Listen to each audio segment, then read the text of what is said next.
குறிப்பா ஒரு விஷயம் சொல்லணும் அப்படின்னா, இந்த புத்தாண்டு பூஜை, நான் தமிழ் புத்தாண்டாக இருக்கட்டும், ஆங்கில புத்தாண்டா இருக்கட்டும், அல்லது வெள்ளிக்கிழமையாக இருக்கட்டும், நான் சொல்லக்கூடிய எல்லா வழிபாட்டிலேயுமே குறிப்பாக இந்த இடத்துல மகாலட்சுமி வழிபாடு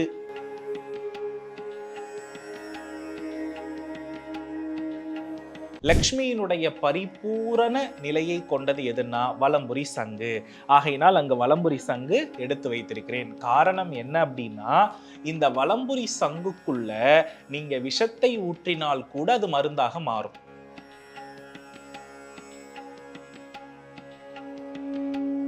மகாலட்சுமிக்கு பிடித்த பஞ்ச வாசனைகள் அப்படின்னு அர்த்தம். இதுல பாத்தீங்கன்னா ஜாதிக்காய், ஜாதிபத்திரி, கிராம்பு, பச்சை கற்பூரம், அதுக்கு போல பாத்தீங்கன்னா குங்கும பூ. அதே போல அரிதாக இருக்கக்கூடிய, அதிலும் ஆரோக்கியம் நிறைய இருக்கக்கூடிய எல்லா பொருளுமே திருமகளின் அனுகிரகம் பெற்ற பொருட்கள்மா.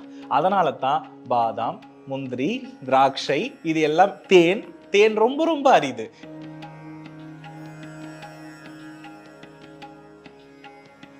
தங்கம் இருப்பவர்கள் தங்க நாணயத்தையும் அதுல வைக்கலாம். இல்ல எங்க வீட்டுல சின்ன சின்ன தங்க நகைகள் இருக்குன்னா, இந்த தாமரைக்குள்ள 8 தாமரைக்குள்ள 8 தங்கங்களையும் நம்ம என்ன பண்ணிக்கலாம்னா வைக்கலாம். எந்த தவறும் இல்லை.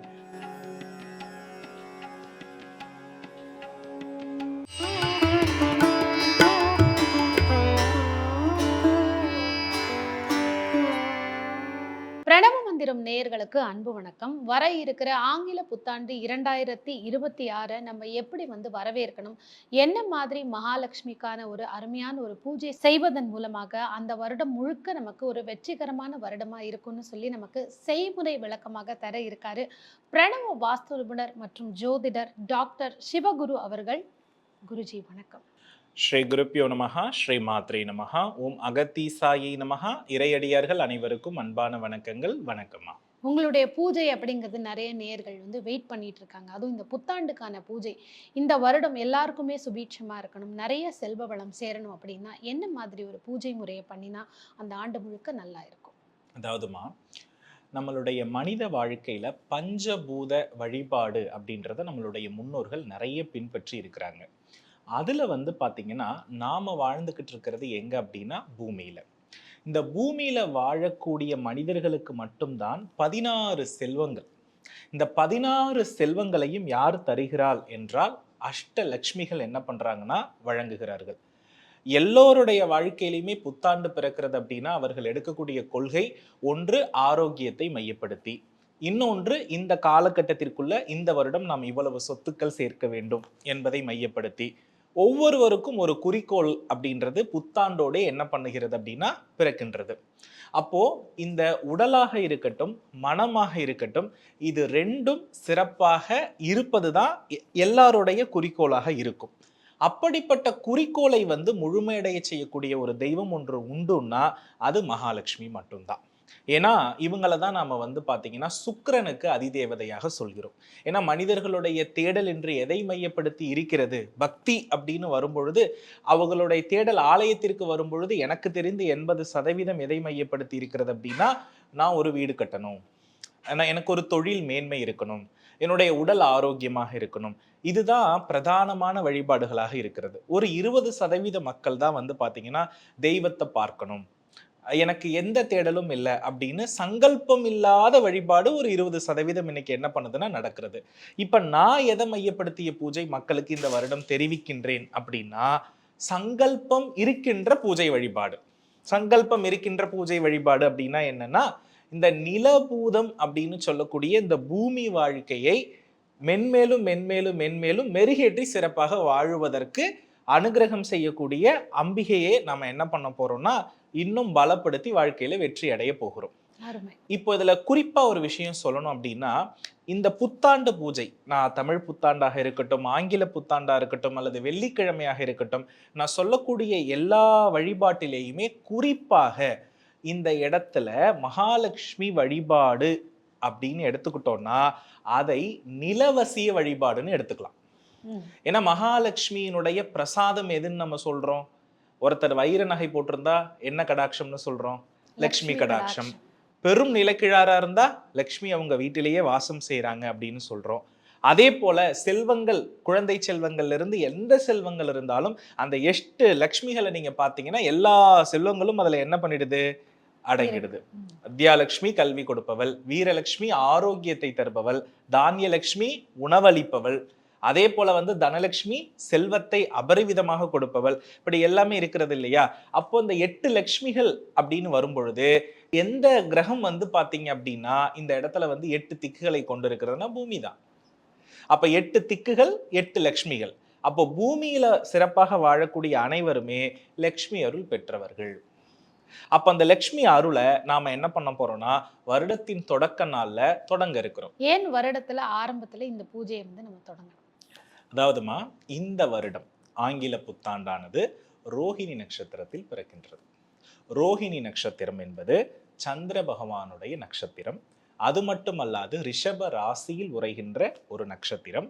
இந்த நட்சத்திரத்தில் தான் ராகு என்ன பண்றாருன்னா உச்சம் அடைகிறார். இப்ப ராகுவை தான் நம்ம என்ன சொல்றோம் அப்படின்னா ஆசைகளை நிறைவேற்றி தருபவர். இந்த ஆசைகளை நிறைவேற்றி தரணும் அப்படின்னா ஒரு மனிதனுக்கு ராகுவினுடைய துணை அவசியம். சுக்ராச்சாரியார் அசுரகுருன்னு சொல்லுவோம். இந்த அசுரகுருக்கு மேலும் மேலும் பலம் சேர்ப்பவர் யார் என்றால் இந்த ராகு பகவான் தான். அப்ப இந்த இடத்துல ஒரு மனிதன் இந்த ராகுவினுடைய அருளை பெறும் பொழுதும் ரோஹிணி நட்சத்திரத்தினுடைய அருளை பெறும் பொழுதும் நிச்சயமாக அவரால் வெற்றி பெற முடியும். சந்திர பகவானுக்கு இருக்கக்கூடிய 27 மனைவிகள்ல மிகவும் பிடித்த மனைவி யார் அப்படின்னா ரோஹிணி. அதனால அந்த ரோஹிணி நட்சத்திரத்துல அவர் மயங்கி கிடப்பாராம். காரணம் என்ன அப்படின்னா கேட்டதை அனைத்தையும் கொடுக்கக்கூடிய ஒரு நட்சத்திரமாக இந்த நட்சத்திரம் இருக்கிறது. அப்போ நம்மளுடைய ஆசைகளை நிறைவேற்றுவதற்கு வருடம் பிறக்கின்ற பொழுதே ரோஹிணி நட்சத்திரம் வருவதினாலே நம் ஆசைகளை நிறைவேற்றி கொள்ளக்கூடிய அளவிற்கு, அதிலும் குறிப்பாக வீடு, திருமணம், கடன், இது அனைத்தும் நீங்குவதற்கு, வீடு வரணும், கடன் நீங்கணும், திருமணம் நடக்கணும், இது அனைத்தும் நாம் பெறுவதற்கு நாம என்ன பண்ண போறோம் அப்படின்னா நிலவசிய திருமகள் வழிபாட்டை எடுக்க போகிறோம். அதற்கு தேவையான பொருள் என்ன அப்படின்னு நம்ம பார்த்தோம்னா, எப்போதுமே நாம மகாலட்சுமிய நின்ற நிலையில் வழிபடுவது சிறப்புன்னு நான் நிறைய முறை சொல்லியிருக்கேன். அப்ப நம்ம வீட்டுல பாத்தீங்கன்னா நின்ற நிலையினுடைய மறுவடிவாக இருப்பது குத்து விளக்கு. நம்ம உடம்புல பஞ்சபூதம் சமநிலையோடு இருந்தா அது ஒரு ஆரோக்கியமான உடல், தெளிந்த உடல்னு சொல்லுவோம். ஆகையினால் அந்த குத்து விளக்குல அதனாலதான் பாத்தீங்கன்னா பஞ்சபூதங்கள் அது போல பஞ்ச தீபங்களாக என்ன பண்ணப்படுதுன்னா இந்த இடத்துல சொல்லப்படுது. அதே போல இந்த நிலபூதம் அப்படின்னு நம்ம எடுத்துக்கிட்டோம்னா நிலத்திற்கு திருத்தலமாக விளங்கக்கூடியது பஞ்சபூதத்துல எது அப்படின்னா காஞ்சிபுரம். ஸ்ரீசக்கரத்துல நம்ம எல்லா இடத்துலயுமே அம்பிகையினுடைய இடத்துல ஸ்ரீசக்கரம் பிரதிஷ்டை செய்யப்பட்டிருக்கிறது. ஆனா பூமியை மையப்படுத்தி எங்கு ஸ்ரீசக்கரம் பிரதிஷ்டை செய்யப்பட்டிருக்கிறது அப்படின்னு எடுத்து பார்த்தோம்னா அது காஞ்சிபுரம். அப்போ இந்த இடத்துல பாத்தீங்கன்னா இந்த இடத்துல ஸ்ரீசக்கரம் என்பது ஒரு எந்திர பிம்பம். அப்போ நம்ம வரையக்கூடிய கோலங்களை எந்திரங்களாக செயல்படுகிறது அப்படின்றதுதான் இதுல இருக்கக்கூடிய உண்மை. அப்போ நிலவசியம் மேம்படுவதற்கு மிக முக்கியமானது என்னன்னா நம் வீட்டில் போடக்கூடிய இழைக்கோலம், கல்மாவு கோலம் கிடையாது, இழைக்கோலம். நீங்க நல்லா கவனிச்சு பாருங்க. நம்ம முன்னோர்கள் சாணத்தால் மெழுகி சுவரையும் மெழுகி அதுல இழைக்கோலம் போட்டு பெருநிலக்கிழாராய் வாழ்ந்தவர்கள் தான் நிறைய. இப்ப நமக்கு அந்த சூழல்கள் என்ன ஆகுறதுன்னா நிறைய குறைஞ்சு போயிடுறது. அப்போ அந்த இழைக்கோலம் எந்த அளவுக்கு நிலவசியத்தை அதிகப்படுத்தி பொருளாதாரத்தை தருகிறதோ அதே வசியத்தை தரக்கூடிய இடமாக விளங்குவதுதான் காஞ்சி மாநகரம். அங்க இருக்கக்கூடிய அம்பிகையின் முன் இருக்கக்கூடிய ஸ்ரீசக்கரம். கவனித்து பார்த்தீங்கன்னா தெரியும், காஞ்சி காமாட்சி அம்மன் முன்பு இருக்கக்கூடிய ஸ்ரீசக்கரத்தினுடைய அந்த இடத்துல 8 லட்சுமிகளும் குடியிருக்கிறத நீங்க பார்ப்பீங்க. மற்ற எந்த இடத்துலையுமே இதை நீங்க என்ன பண்ண முடியாது, பார்க்க முடியாது. ஏன்னா திருவானைக்காவல்ல அம்பாள் தாடகமா அணிந்திருப்பாங்க. அங்கு வேறு நிலையினுடைய பலன்கள். அப்போ பூமியை மையப்படுத்தி இருக்கக்கூடிய பூமி சம்பந்தப்பட்ட ஊரிலேயே இருக்கக்கூடிய இடம் எது அப்படின்னா இந்த இடத்துல நமக்கு காஞ்சி மாநகரம் தான். அதனாலதான் ஸ்ரீசக்கர வழிபாடு செய்தால் செல்வம் பெருகும், நிலபூத வசியம் நடக்கும். நல்லா கவனிச்சு பாருங்க. அங்க காஞ்சிபுரத்துல ஏகம்பரநாதரை அம்பாள் தழுவி தழுவிய இருக்காங்களா, நிலையில விலகி இருக்காங்களா? இல்ல தழுவிய நிலையில் தான் அப்போ இந்த இடத்துல அம்பாள் வந்து எதன் வடிவில் வந்து இந்த இடத்துல வந்து லிங்கத்தை பிடித்தார்கள்? மண் வடிவில் பிடித்தார்கள். அப்போ நம்மளுடைய உடம்புல நிலபூதம் சரியாக இருப்பவர் அனைவருக்குமே லக்ஷ்மியினுடைய அருள் உறுதி.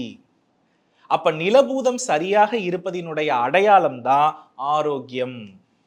ஆரோக்கியம் எந்த உடலில் இல்லையோ அங்க லட்சுமி வசியம் இல்லை, அங்க அலக்ஷ்மி குடியிருக்கிறாள் என்று பொருள்.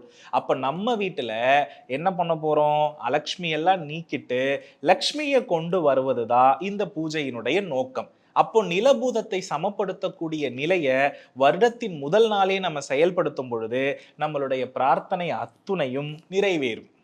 அதுல குறிப்பாக பூமியில நல்லா வாழணும்ன்ற பிரார்த்தனை. அப்ப அதற்கு தேவையானதுதான் அந்த ஸ்ரீ சக்கரம். அதற்கு அடுத்தபடியா லக்ஷ்மிகள்ல 8 வகையான லக்ஷ்மிகள் உண்டு. ஆகையினால் 8 தாமரைகள் நமக்கு தேவை. லக்ஷ்மியினுடைய பரிபூரண நிலையை கொண்டது எதுன்னா வலம்புரி சங்கு. ஆகையினால் அங்கு வலம்புரி சங்கு எடுத்து வைத்திருக்கிறேன். காரணம் என்ன அப்படின்னா, இந்த வலம்புரி சங்குக்குள்ள நீங்க விஷத்தை ஊற்றினால் கூட அது மருந்தாக மாறும், நல் மருந்தாக மாறும்.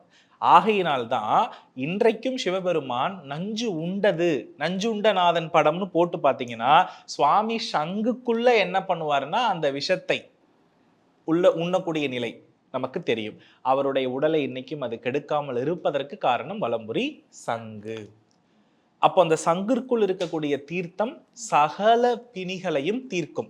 ஏன்னா பிணி இருந்துச்சுன்னா லட்சுமி வராதுன்னு சொல்லிட்டேன் இல்லையா?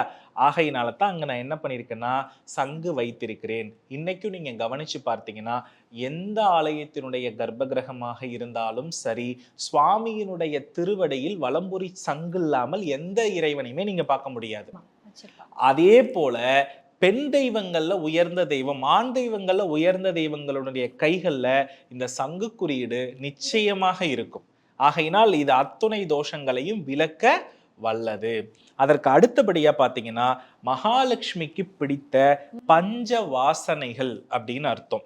இதுல வந்து பாத்தீங்கன்னா ஜாதிக்காய், ஜாதிபத்திரி, கிராம்பு, பச்சை கற்பூரம், அதுக்கு போல வந்து பாத்தீங்கன்னா குங்கும பூ.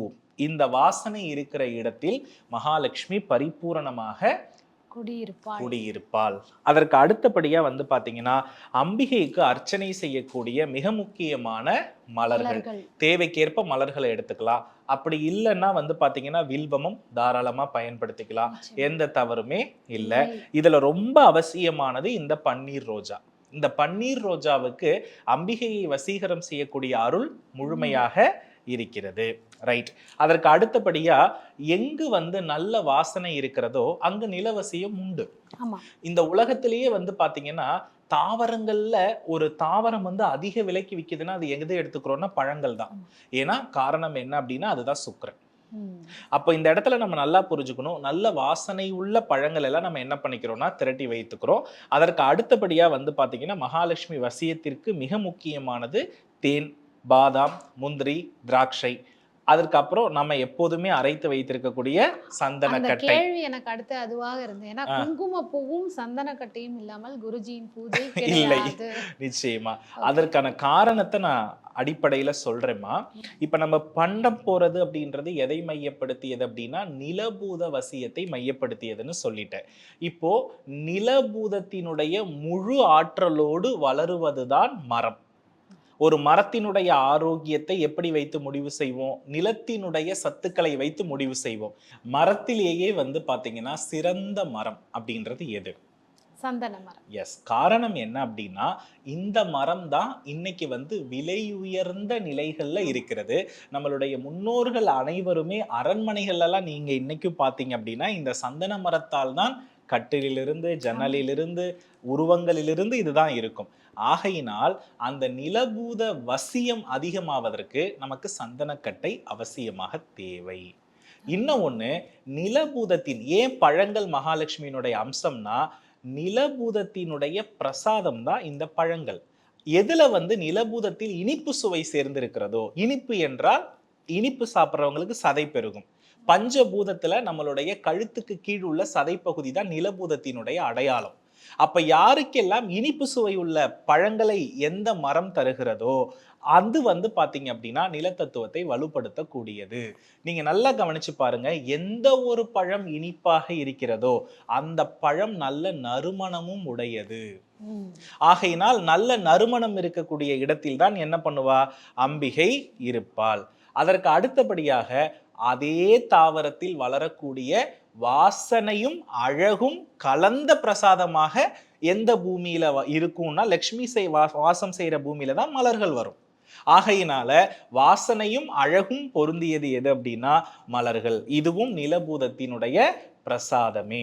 அதே மாதிரி அதே தாவரம் விலை உயர்ந்த பருப்புகளை கொடுக்கிறது எது அப்படின்னா, இன்னைக்கு தங்கம் அரியதா நிறைய இருக்கா? ரொம்ப அரிது. அதே போல அரிதாக இருக்கக்கூடிய அதிலும் ஆரோக்கியம் நிறைய இருக்கக்கூடிய எல்லா பொருளுமே திருமகளின் அனுகிரகம் பெற்ற பொருட்களுமா. அதனால தான் பாதாம், முந்திரி, திராட்சை, இது எல்லாம் தேன் ரொம்ப ரொம்ப அரிது. இது எல்லாம் ஒரு காலகட்டத்தில் நம்ம எடுத்துக்கிட்டாதான் உண்டே தவிர எப்போதும் கிடைக்காதது.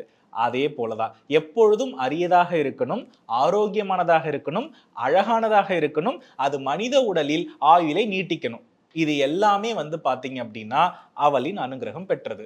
ஆகையினால்தான் திருமகளுக்கும் உணவுக்கும் உடலுக்கும் சம்பந்தம் இருக்கிறது. தெய்வ கடாட்சம் என்பது உடலை அழிப்பது, லக்ஷ்மி கடாட்சம் என்பது உடலையும் மனதையும் நல்லபடியாக வளர்ப்பது பேரு தான் லக்ஷ்மி கடாட்சம். அப்போ மனதுக்கு தீர்வு அப்படின்னு எடுத்துக்கிட்டோம்னா மலர்கள், உடலுக்கு தீர்வு அப்படின்னு எடுத்துக்கிட்டோம்னா நிலத்தினுடைய பழங்களும் இந்த தின்பண்டங்களும்.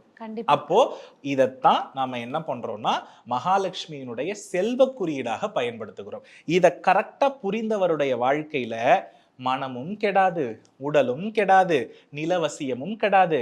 வாழ்க்கையில எந்த தோஷத்துக்கும் எந்த கோவிலுக்கும் ராகுக்கு கேதுக்கு எதுக்கும் போய் பரிகாரம் செய்ய வேண்டிய அவசியமும் இல்லை. நிலம் எப்படி காந்தமாக மாறுமோ நாம் காந்தமாக மாறுகிறோம். ஏன்னா வசீகரம் இருக்கக்கூடிய இடத்தில் தானே வசியம் இருக்கும். அந்த வசீகரம், வசியம், அழகு அத்தனையும் தருபவள் சந்திர சகோதரி மகாலட்சுமி. அதனாலதான் வந்து எல்லா திசையை விட சுக்கிர திசைக்கு மட்டும் பேசினா எல்லாருடைய கண்களும் விரிவடைந்துடும். சரியா? திருமகள் அருள் வேணும்னா என்ன வேணாலும் கண்ணை மூடிட்டு பண்ணுவாங்க. இப்ப இதுல இருந்து தெரிஞ்சிருச்சா? அப்போ ஒரு எந்த வீட்டில் பழம் குறையாமல் இருக்கிறதோ, எந்த வீட்டில் மலர்கள் வாசனையோடு இருக்கிறதோ, எந்த வீட்டில் உணவு வாசனை அதிகம் இருக்கிறதோ, எந்த வீட்டில் நெய்யினுடைய வாசனை அதிகம் இருக்கிறதோ, எந்த வீட்டில் மகிழ்ச்சியும் அழகும் குறையாமல் இருக்கிறதோ அந்த வீட்டில் 8 லட்சுமிகளுடைய அருள் பரிபூரணமாக இருக்கிறது என்று பொருள். இதை அடிப்படையை விட்டுட்டு நம்ம எதை பண்ணினாலும் நம்மளுடைய பூமி வாழ்க்கை செழிக்காது. இதை ஏன் நான் திரும்ப சொல்றேன் அப்படின்னா, நிறைய பேர் லக்ஷ்மி வழிபாட்டுக்கும் தெய்வ வழிபாட்டுக்கும் குறிக்கோளுக்கும் குழம்பி கிடக்குறாங்க. இப்ப உதாரணமா நிறைய பேர் என்கிட்ட கேட்கறது, கந்த சஷ்டி கவசம் படித்தால் கடன் தீருமா, கந்த குரு கவசம் படித்தால் கடன் தீருமா, வேல்மாறல் படித்தால் கடன் தீருமா. கடன் அப்படின்றது பேர் என்னன்னா, உனக்கு மன உளைச்சல் இருக்கிறதே முன்ஜென்ம கடன், நோய் வருவது என்பதே முன்ஜென்ம கடன், உனக்கு பசி எடுக்காமல் இருப்பதே முன்ஜென்ம கடன்.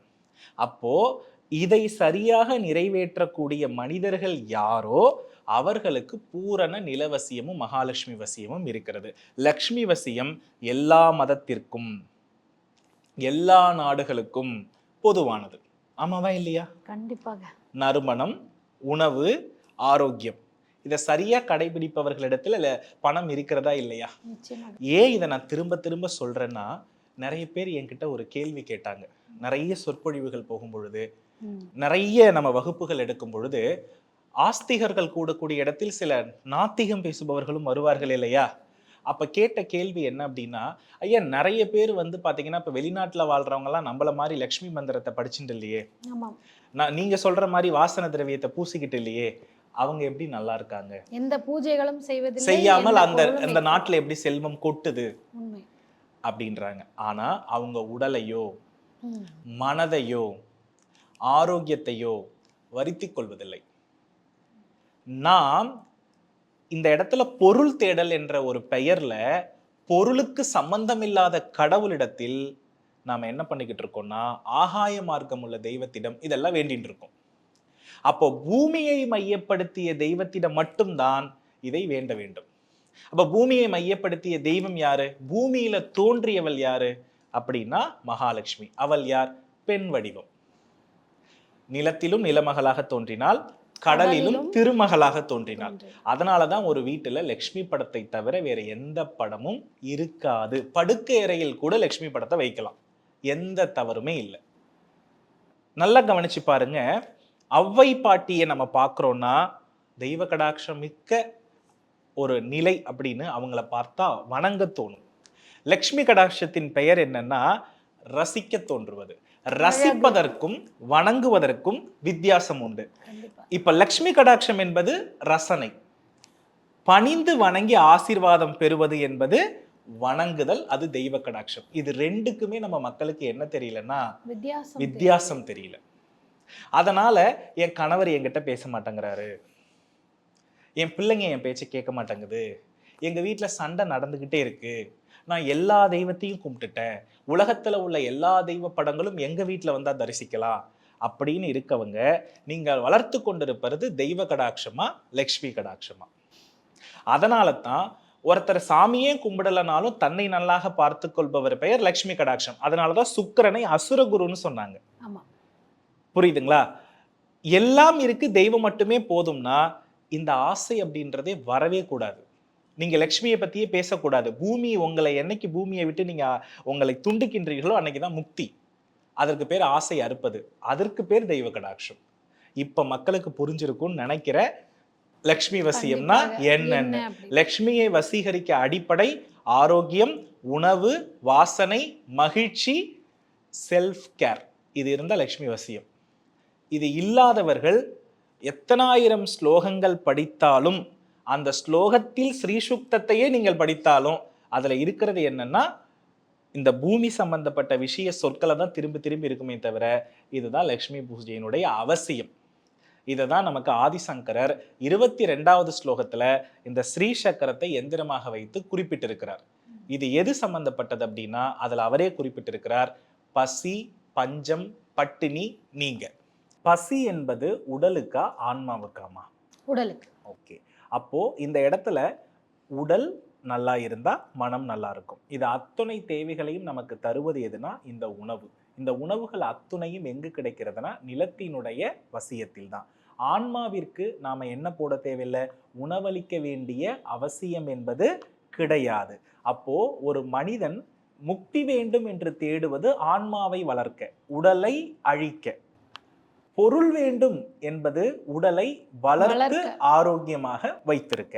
ஆகையினால்தான் நிலவசியம் உள்ளவர்கள் அத்தனை பேருமே அவ்வளோ சீக்கிரமா தன்னை சாகணும்னு நினைக்கவே மாட்டாங்க. தன்னுடைய ஆரோக்கியத்துல அதிக கவனம் என்பது என்ன பண்ணிக்கிட்டே வருவாங்க, எடுத்துக்கொண்டே வருவார்கள். அப்போ யாருக்கெல்லாம் இந்த நிலவசியம் சிறப்பாக இருக்கிறதோ ஆரோக்கியத்தில் எந்த குறைவுமே இருக்காது. இதை மறைமுகமாக ஆதிசங்கரர் எத்தனையோ முறை சொல்லிட்டு போயிட்டார். ஸ்ரீசக்கர வடிவிலும் சொல்லிட்டாரு, நெல்லிக்கனி மூலமாகவும் சொல்லிட்டாரு. இந்த உலகத்துல நெல்லிக்கனி சாப்பிடுறதை விட ஒரு சிறந்த நோய் எதிர்ப்பு சக்தியை தரக்கூடிய பொருள் எதுவும் இல்லை. நம்ம எல்லாம் நெல்லிக்கனியை என்ன பண்ணிருக்கிறோம்னா தங்கத்துல வாங்கி வச்சா செல்வம் சேரும்னு சொல்றோம்.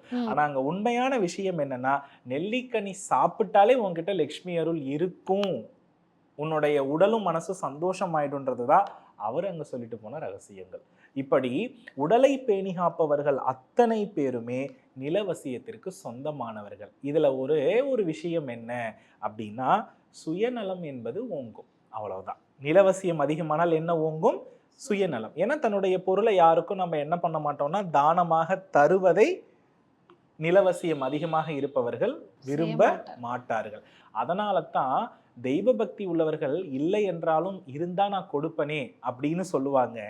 இந்த பெரும் பொருள் வசியம் இருப்பவர்கள் இவ்வளோ இருந்தும் ₹1 கூட தானம் பண்ண மாட்டேங்கிறாங்களே அப்படின்னு இருப்பதற்கான காரணம். ஏன்னா இவங்களை பொறுத்தளவுல அடுத்து அடுத்து அடுத்து அடுத்துன்னு என்னன்றத போய்கிட்டே இருப்பாங்க. இப்ப நம்ம என்ன பண்ண போறோம்னா இந்த வசியத்தை அதிகப்படுத்தி எல்லாருடைய கடனையும் தீர்ப்பதற்கு ஒரு வழியை உருவாக்க போகிறோம். இப்ப இதற்கு நமக்கு முதல்ல என்ன தேவைன்னா இந்த பஞ்சமுக தீபத்தை ஏற்ற வேண்டும்.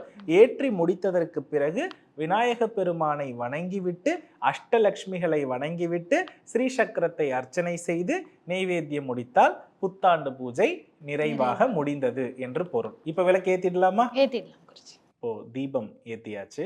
இந்த தீபம் ஏற்றும் பொழுது வீட்டு பெண்கள் தான் ஏற்ற வேண்டும். ஏற்றும் பொழுது பாத்தீங்க அப்படின்னா அம்பிகையினுடைய ஸ்லோகம் சர்வமங்கல மாங்கல்யே அந்த ஸ்லோகத்தை சொல்லியே நம்ம என்ன பண்ணலாம் அப்படின்னா தீபத்தை ஏற்றலாம். அப்படி இல்லைன்னா ஓம் மகாலட்சுமியே எழுக அப்படின்னு சொல்லி 5 முக தீபத்திலும் நாம் ஏற்றுவது சிறப்பு. இப்போ இந்த தாமரைகள் நாம் இந்த மாதிரி வாழை இலைகளில் வைக்கும் பொழுது என்ன பண்ணணும்னா இந்த தாமரைக்குள்ள 5 ரூபாய் நாணயம் வைத்துக் கொள்வது நல்லது. 8 தாமரைகளிலுமே ஒவ்வொரு ரூபாய் 5 ரூபாய் நாணயம் உள்ள வைக்கிறது நல்லது.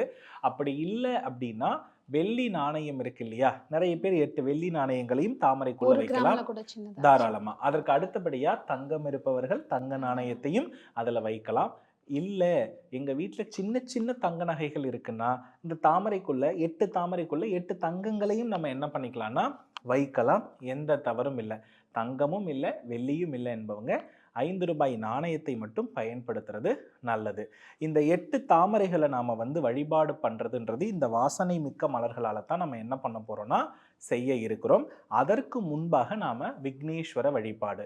விக்னேஸ்வரரை நம் வழிபடுவதற்கு முன்பு நம்ம என்ன பண்ணணும் அப்படின்னா நம்மளுடைய குரு மந்திரம் நம்ம சொல்லிக்கணும். நமக்கு யாரு குருவோ அவரை நினைச்சிட்டு குருவடி சரணம் திருவடி சரணம் அப்படின்னு ஒரு 9 முறை சொல்லிட்டு அதற்கப்புறம் விநாயக பெருமானுக்கு அருகம்புல் இருக்கு இல்லையா, அந்த அருகம்புல்ல தாராளமா எடுத்து வைத்து நம்ம என்ன பண்ணணும் அப்படின்னா விநாயக பெருமானுடைய போற்றிகள் விநாயக பெருமானுடைய 16 நாமங்கள் இருக்கிறது.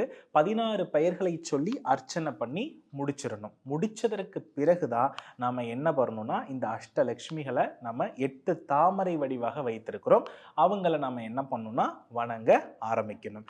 இந்த 8 லக்ஷ்மிகளை நாம எந்த ஸ்லோகங்கள் சொல்லி வணங்குறதுல ரொம்ப சிறப்பு அப்படின்னா மகாலட்சுமி அஷ்டகம் அப்படின்னு ஒன்று இருக்கிறது. இதுல 8 லக்ஷ்மிகளுக்கும் 8 விதமான பாடல்கள் இருக்கிறது. இந்த 8 விதமான பாடல்களை ஒவ்வொரு தாமரையும் ஒவ்வொரு லக்ஷ்மிகளாக பாவித்து இந்த வாசனை மலர்கள் கொண்டு நம்ம அர்ச்சிக்க வேண்டும். அர்ச்சனை முடித்ததற்கு பிறகு நாம் இறுதியாக தொட வேண்டியது எது அப்படின்னா நின்ற நிலை பெண் வடிவாக கருதக்கூடிய இந்த குத்து விளக்கும் அதற்கு அடியில் இருக்கக்கூடிய ஸ்ரீ சக்கரமும். ஓகேவா? இப்போ இதற்கு உரிய மூல மந்திரம் அப்படின்றது மகாலட்சுமியினுடைய 108 போற்றிகள் அப்படின்றது நமக்கு புத்தகங்கள் நிறைய இருக்கும். அதை தாராளமா எடுத்துக்கலாம். இந்த 108 போற்றிகளுக்கு முன்பாக ஒரு மூல மந்திரத்தை இணைக்க வேண்டும். அந்த மூல மந்திரம் என்ன அப்படின்னா ஓம் ஸ்ரீம் ஹ்ரீம் ஸ்ரீம். ஓம் ஸ்ரீம் ஹ்ரீம் ஸ்ரீம் மகாலட்சுமியே எழுக அப்படின்னு சொல்லணும். அப்போ ஒவ்வொரு நாமாவளிகள் இருக்கும் இல்லையா, ஒவ்வொரு நாமத்தை சொல்லும் பொழுதும் நாம் மேலே குறிப்பிட்டு இருக்கக்கூடிய மந்திரத்தை சொல்லி அந்த நாமத்தை சொல்லி அர்ச்சனை செய்கின்ற பொழுது இதற்குரிய பலன்கள் அப்படின்றது நமக்கு முழுமையாக கிடைக்கும். முழுமையாக முடிந்ததற்கு பிறகு நம்ம என்ன பண்ணணும்னா தேங்காய் உடைத்து சர்க்கரை பொங்கல் பால் பாயாசம் அதே போல உயர் ரக பருப்பு வகைகளோடு நெய்வேத்தியம் செய்கின்ற பொழுது இந்த மகாலட்சுமி பூஜையானது நிறைவாக முழுமை அடைகிறது. இப்ப நாம எளிமையாக இந்த இடத்துல என்ன பண்ணிருக்கோம்னா வைத்திருக்கிறோம். இதுல நீங்க புத்தாடை கூட வைக்கலாம். புது வருடத்திற்கு புத்தாடை கூட வைத்து நீங்க என்ன பண்ணிக்கலாம்னா செயல்பட்டுக்கலாம். நிறைய பேர் சொல்லுவாங்க தமிழர்களுடைய பண்டிகை தமிழ் புத்தாண்டு தானே, ஆங்கில புத்தாண்டுக்கும் இது தேவையானா? தேவை. நம்மளுடைய நடைமுறை வாழ்க்கையில் 1 அப்படின்னா அது ஜோதிடத்துல எண் கணித முறைப்படி சூரியன் என்று பொருள். ஸோ சூரியனுடைய நகர்வை தான் அதே போல ஆங்கில தேதியிலையும் குறிப்பிடுறாங்க. சூரியனுடைய நகர்வை தான் தமிழ் மாதங்களிலும் குறிப்பிடுகிறார்கள். நாம எப்பொழுதுமே நம்மளுடைய வாழ்வியல் முறை நிறைய ஆங்கில மாதத்தை மையப்படுத்தி இருக்கிறது, பண்டிகைகள் எல்லாம் தமிழ் மாதத்தை மையப்படுத்தி இருக்கிறது. ஸோ இங்க முழுக்க முழுக்க நம்மளுடைய பொருளாதார வாழ்வு ஆங்கில மாதத்தை மையப்படுத்தி இருப்பதனால இந்த ஆங்கில புத்தாண்டில் நாம் இவ்வாறு லக்ஷ்மியை வசீகரணம் செய்யும் பொழுது அதனுடைய பலன்கள் நிறைவாக இருக்கும். குறிப்பு, இந்த மாதிரி நெய்வேத்திய பதார்த்தங்களை வீட்டில் உள்ளவர்கள் அனைவரும் பூஜை முடிந்து உண்டதற்கு பிறகு மற்றவர்களுக்கு தானம் கொடுப்பது நன்று. முதல் பிரசாதத்தை வீட்டில் உள்ளவர்கள் மட்டும் சாப்பிட்றது ரொம்ப நல்லது. காரணம் என்ன அப்படின்னா லக்ஷ்மி வசியம் என்பது தன்னுடைய நிலத்தை முதலில் வசியப்படுத்தி பின்பு என்ன பண்ணணும்னா மற்றவர்களுக்கு கொடுக்கணும். இது லக்ஷ்மி வழிபாட்டுல மட்டும்.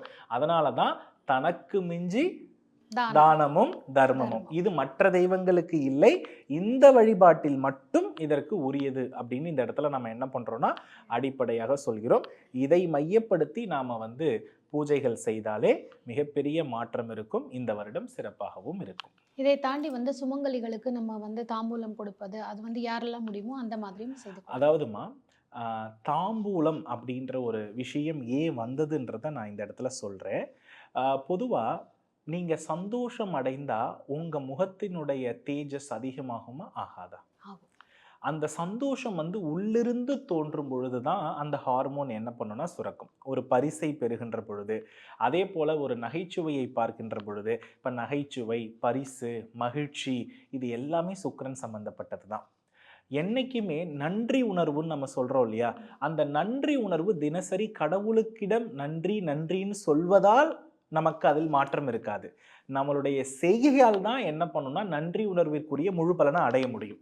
அப்ப யாரெல்லாம் உங்களுடைய வாழ்க்கையில் ஒரு வருடத்தில் உங்களுக்கு உதவியதோ அவர்கள் அனைவரையுமே அழைத்து அவர்கள் செய்த உதவிக்கு மேலாக ஒரு பரிசை அவர்களுக்கு அன்பளிப்பாக கொடுக்கின்ற பொழுது அவர்கள் அந்த அன்பளிப்பை வாழ்க்கையில பார்க்காமல் இருக்கணும். பார்க்காத ஒரு விஷயத்தை, ஏங்கிய ஒரு விஷயத்தை நாம் பரிசாக கொடுக்கிறோம் இல்லையா, அந்த பரிசாக கொடுக்கின்ற பொழுது அவங்களுடைய மனசுல ஒரு சந்தோஷமான ஒரு ஹார்மோன் சுரக்கும்.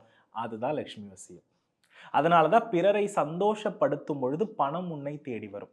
பிறரை நீ வருத்தும் பொழுது பணம் உன்னை விட்டு விலகும். அதனாலதான் எதிர்மறையாக என்றைக்கும் பேசாதே.